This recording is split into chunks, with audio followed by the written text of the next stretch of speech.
Okay, we ready? Well, good morning. I hope you're doing well. We're back in Inverville, and since last time, I added a little something to our pavilion. I added a couple of fossil displays, which I hadn't even thought about making last time. And we had some fossils we had collected. So over here, I have a display that has, I think it's three medium and two small fossils. Let me see if we can get close enough to it to take a look at some of the fossils here. They're kind of neat looking. I like the giant shark's tooth at the top. But yeah, various fossils. It takes a while for the textures on these things to load. I do not know why. They're not that intensive, I don't think. But they are neat. And then on this side, just a couple of medium ones.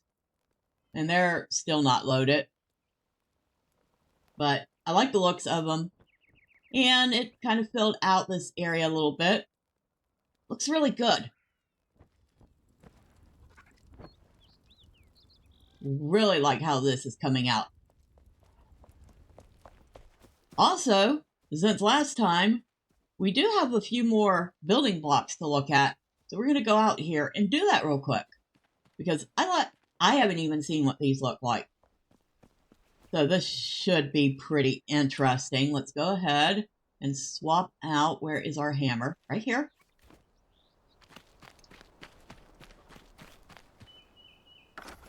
All right, so we want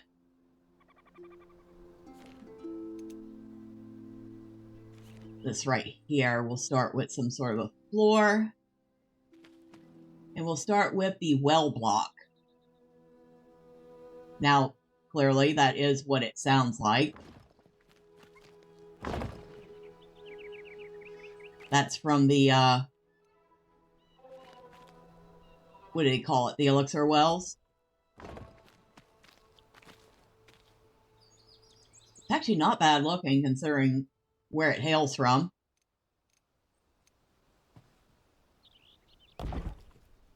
That's actually not a bad looking block. I'm kind of surprised.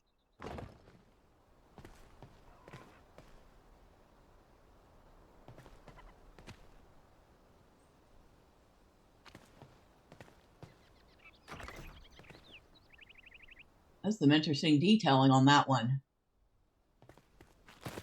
Not sure I would actually build a house with it, but yeah, the detailing is nice. Let's see what it does if you make a ceiling with it.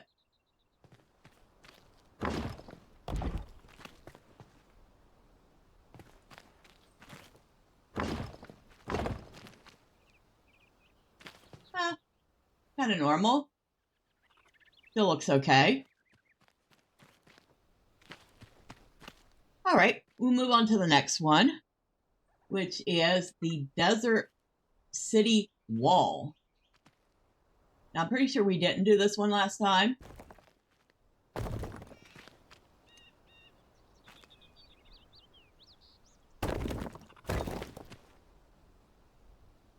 Also, all looking pretty decent.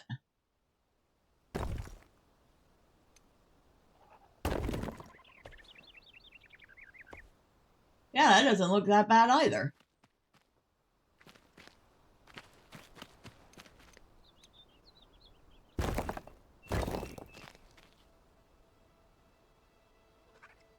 Okay. They've done a really good job with the details on these.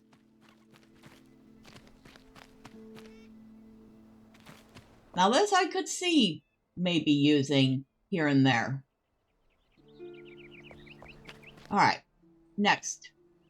Next on our list is highly polished stone block. Okay, already I can see this is going to be a little different. Oh, this is very different.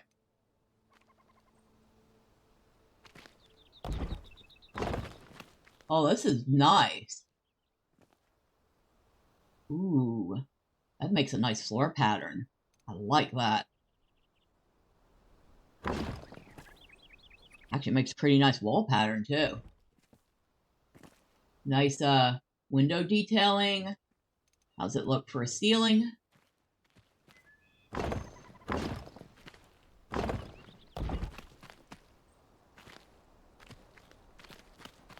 Okay. That one looks really good. I'm liking that floor. Liking that floor a lot.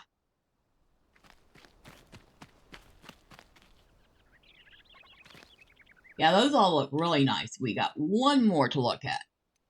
And that one is the red marble block. This is also another Hollow Halls exclusive. Let's take a look at it. Okay, so this one is red with black. And we're actually going to pull that out a little more so we can see it better. So, unlike the Hollow Hall block, which is black with red, this is the opposite, red with black.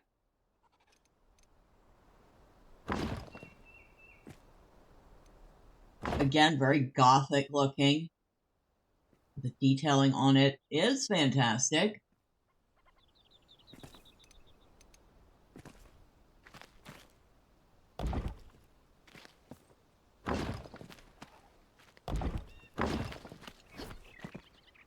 Can't really see the top part that well, not without a good light.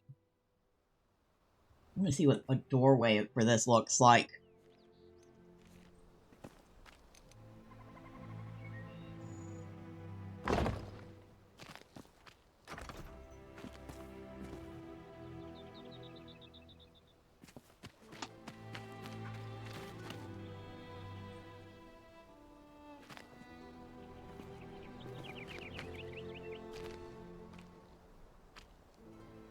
I don't think I did a stair for this either.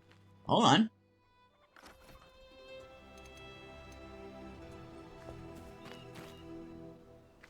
Put it over here.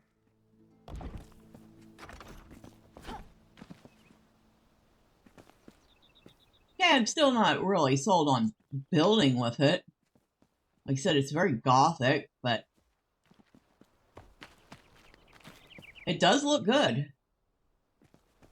And once again, the detailing is fantastic.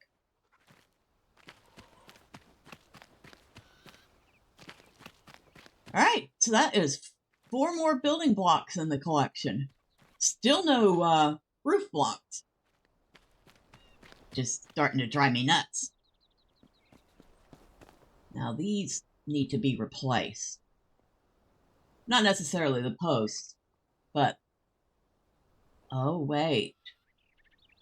These posts are different. Huh. I wonder if the lanterns go with the posts. Let's go talk to the carpenter. Or his aunt. Either one will work. While we're in here. We do have some more iron ready to go. We have more iron, which is good. Which means I will be able to make more iron things. Well, hello. There's our paladin friend. She's such a sweetheart. There's our bard friend. I like her. Hi. The farmer. Our blacksmith's apprentice. There's the blacksmith. Everyone I want to talk to but the carpenter so far. Got a new bed down here because we have a new survivor. That would be this one here, Kaori. She doesn't do anything, but... oh, and we have another survivor. And this is... what is his name? Now I cannot remember. Trying to see if it'll tell me his name. No, it will not tell me his name. But we just recently rescued him. And of course, you'll want to see how we did that. Later. So, while I look for the carpenter, enjoy footage of how we rescued the newest survivor. We headed out into the wilderness, me following Gus's lead, in search of the missing survivor. Or at least I was attempting to follow his lead and not always succeeding very well, getting distracted by little things along the way.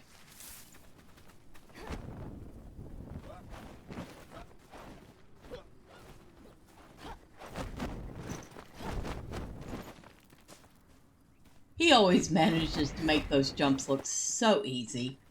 I don't know how he does it.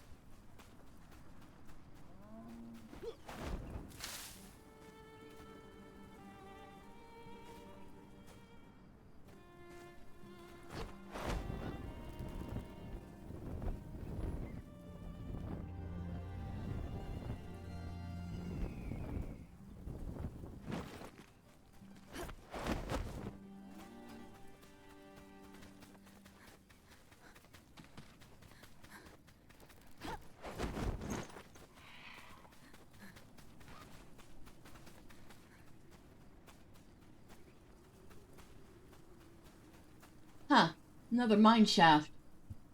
Oh well, no time for that right now.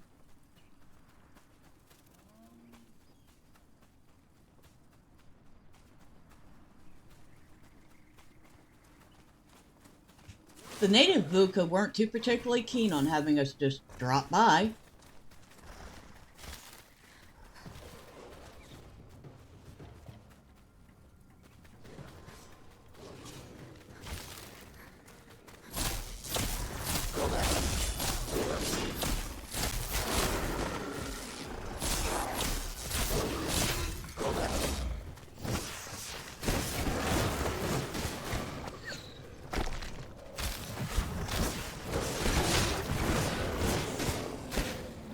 But after talking a little sense into them, we set aside a moment to look around and get our bearings. And steal their sugarcane for the honeybees back at base.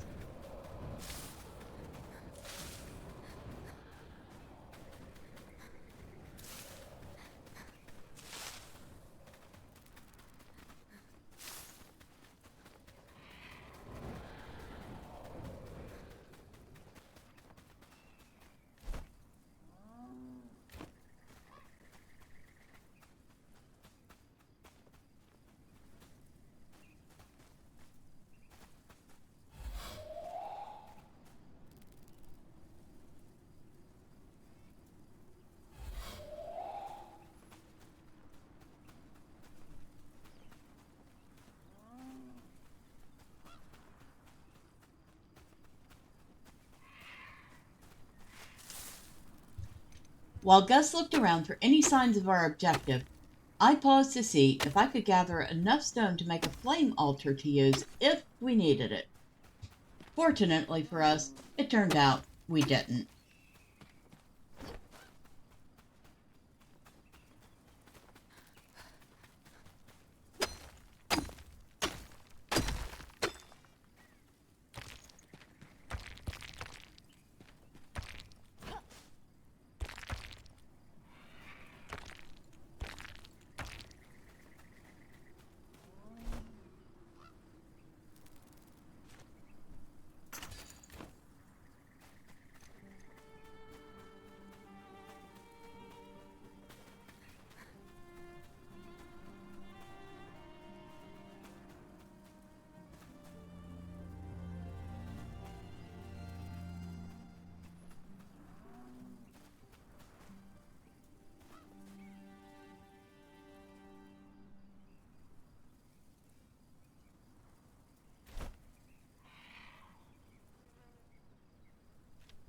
The only clue we had to the survivor's location was the vague description of a draconian vulture nest. Gus was pretty certain that meant the location was up high, and I agreed. But we'd yet to figure out how to get up high without just pickaxing our way up.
In the meantime, Gus had scouted ahead and discovered another unexplored point of interest, so I headed over to join him in the shroud.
It turned out to be another shroud route. Always a welcome sight, as I was looking to get as many skill points as possible to fill in some gaps in the battle mage line.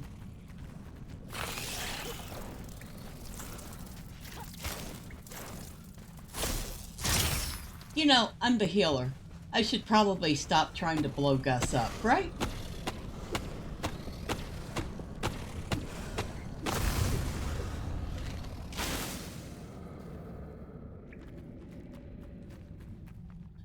Well, that was another shroud route down.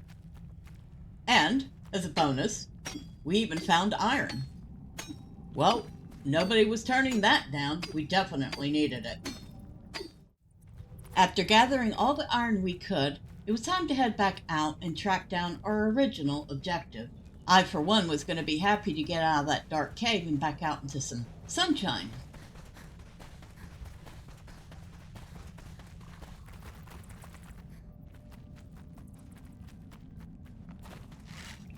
Of course, Gus wanted to stop and get rid of one final bug spawner before we left.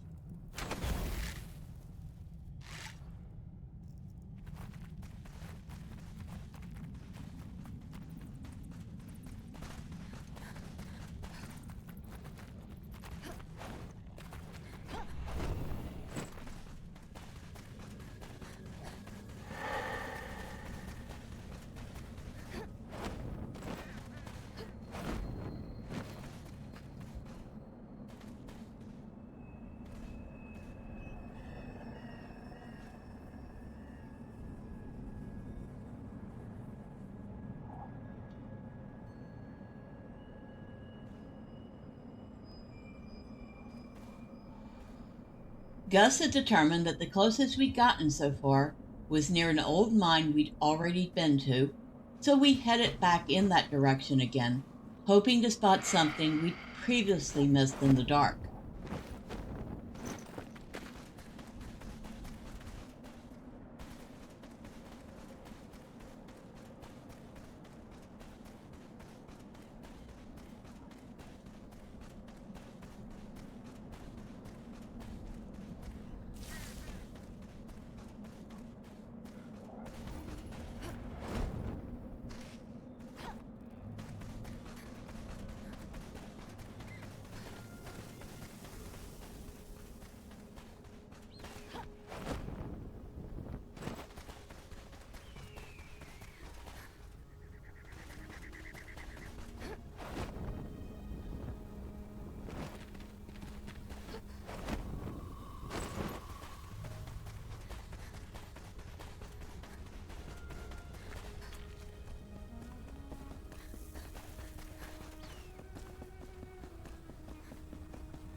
Fortunately for us, the mine was only a very short distance away and relatively clear of mobs.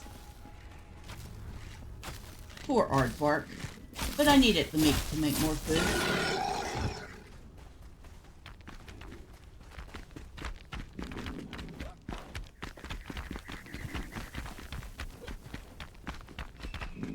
The last time we had come through here was at nighttime, so we were hoping the daytime would shed a little light on the situation.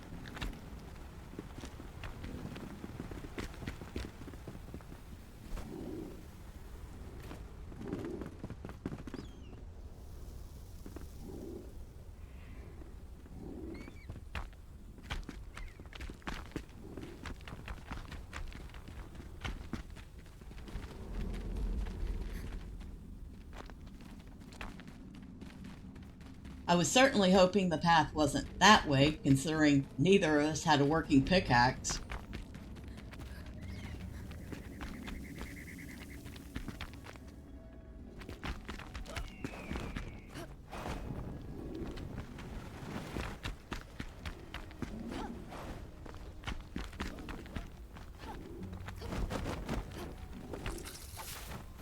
Well, I disturbed that fat. Ended badly for him. Of course, it meant now I had to catch up to Gus. Where is Gus? Where did he go?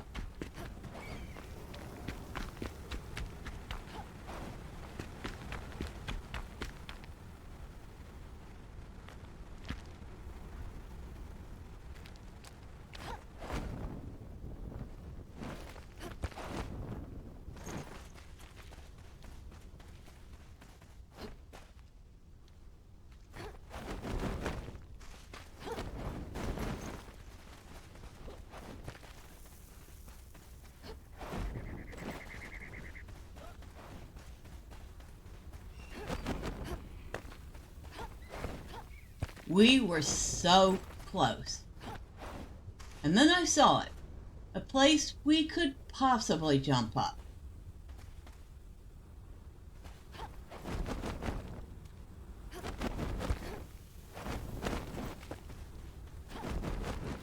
Took me a few tries. Gus was always better at this than me. But I managed. And I called Gus back. It was, after all, the best lead we'd had so far.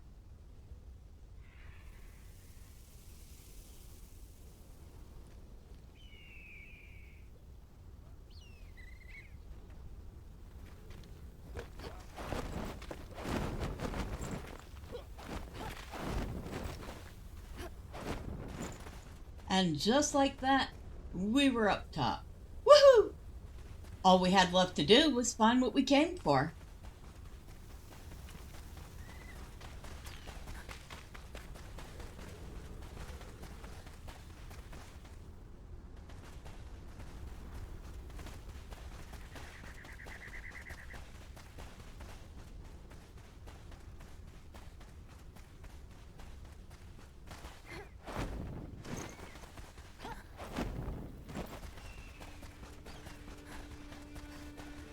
That part turned out to be really easy. There were our nests. So these birds are vultures?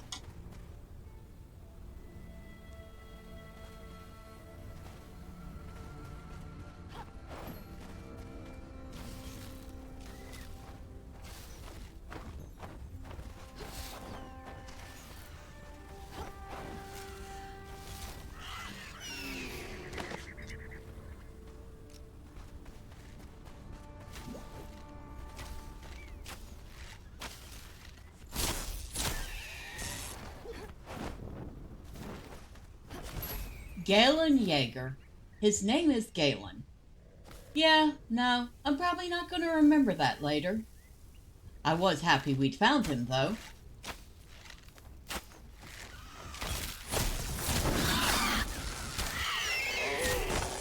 We'd also found a huge nesting site of these birds, and Gus wasn't opposed to shooting a few of them down to gather the feathers from our arrows.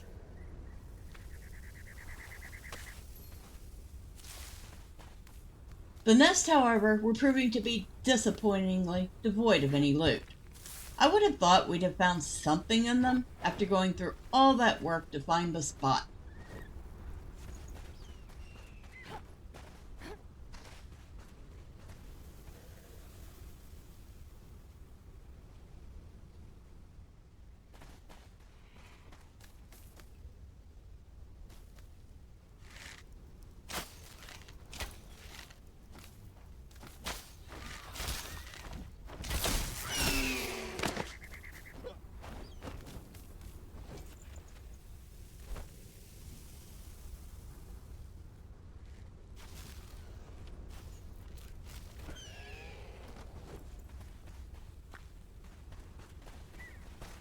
Well, they don't seem too picky about what they eat. Dead vuca, hard bark, some human remains. Quite the varied diet there for a vulture. Yuck.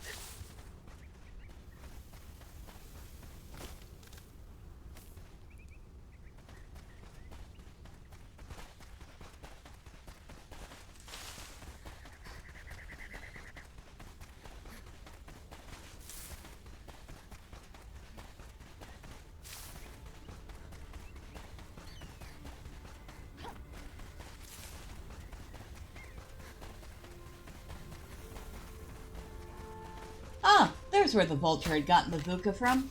Well, Gus and I were about to ruin the rest of the tribe's day with arrows from above. We were too high for them to attack back, and there wasn't an easy way for them to jump up to us. Not that either of us was going to go down personally and say hi to the big guy with the claws. Those things can hit.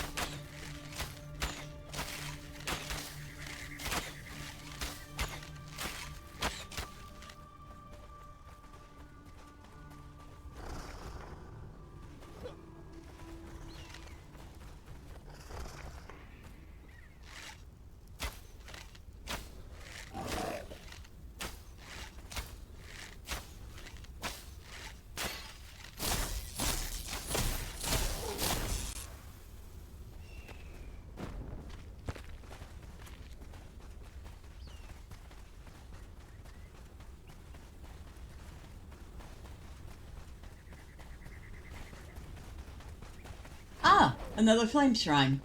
Pretty desolate spot for one. Of course, the Kindle Wastes seemed pretty desolate altogether, and despite my earlier thoughts that they must have been the earliest hit by the Shroud, it turned out they were the most recent, from bits of lore we'd read.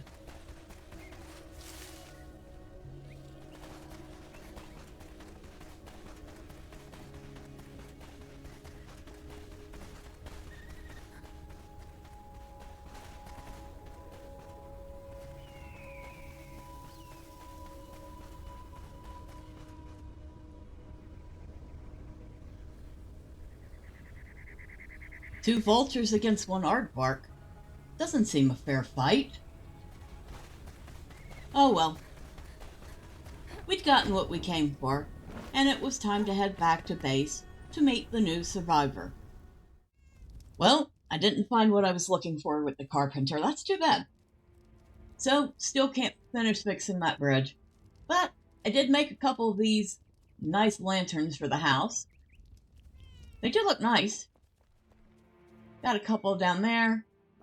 And got more than a couple up here. So, spiffied the place up a little bit. And of course, Gus and I had a lot of fun looking for that new survivor. And, like I said, he's another hunter. So, if we can't find our good hunter friend, he's the next best thing. Oh, and fun little fact. And probably one of my, I was going to say small annoyances with the game.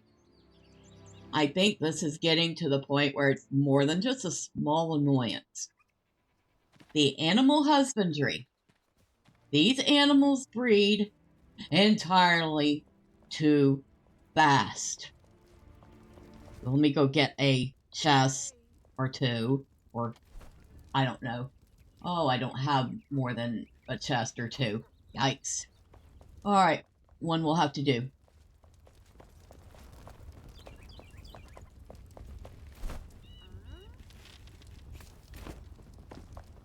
I'll put that over here next to the others.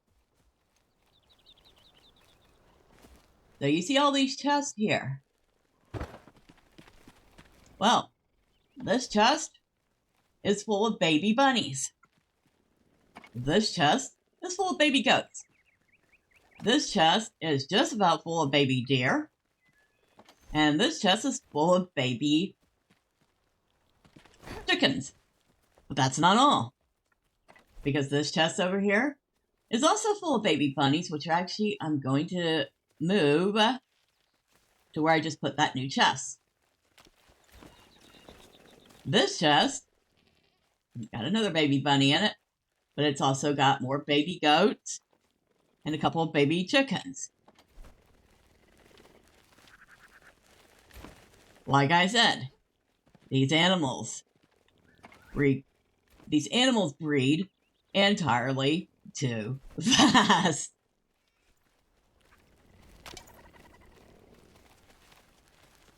So that's a thing. And that's a thing I would really love to see them, I don't know, fix. Because it's just getting way out of hand. Pretty much at this point, I could lose every one of the animals in the barn and still be perfectly fine, because I would have a whole barn full of animals and then some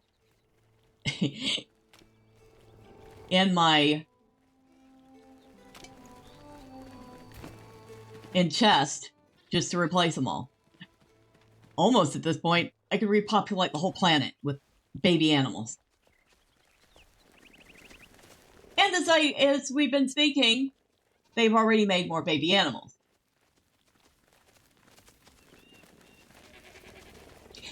Entirely too fast. So, yeah, like I said, it used to just be a small complaint.